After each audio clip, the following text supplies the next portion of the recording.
സ്വർഗസ്ഥനായ ഞങ്ങളുടെ പിതാവേ, അങ്ങയുടെ നാമം പൂജിതമാകണമേ. അങ്ങയുടെ രാജ്യം വരേണമേ. അങ്ങയുടെ തിരുമനസ് സ്വർഗത്തിലെ പോലെ ഭൂമിയിലുമാകണമേ. അന്നു വേണ്ടുന്ന ആഹാരം ഇന്ന് ഞങ്ങൾക്ക് തരണമേ.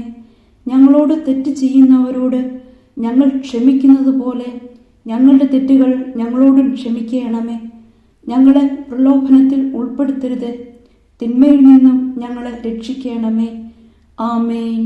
നന്മ നിറഞ്ഞ മറിയമേ, സുസ്തി, കർത്താവ് അങ്ങയോടുകൂടെ സ്ത്രീകളിൽ അങ്ങ് അനുഗ്രഹിക്കപ്പെട്ടവളാകുന്നു. അങ്ങയുടെ ഉദരത്തിൻ ഫലമായ ഈശോ അനുഗ്രഹിക്കപ്പെട്ടവനാകുന്നു. പരിശുദ്ധ മറിയമേ, തമ്പുരാന്റെ അമ്മേ, പാപികളായ ഞങ്ങൾക്ക് വേണ്ടി ഇപ്പോഴും ഞങ്ങളുടെ മരണസമയത്തും തമ്പുരാനോട് അപേക്ഷിക്കണമേ. ആമേൻ.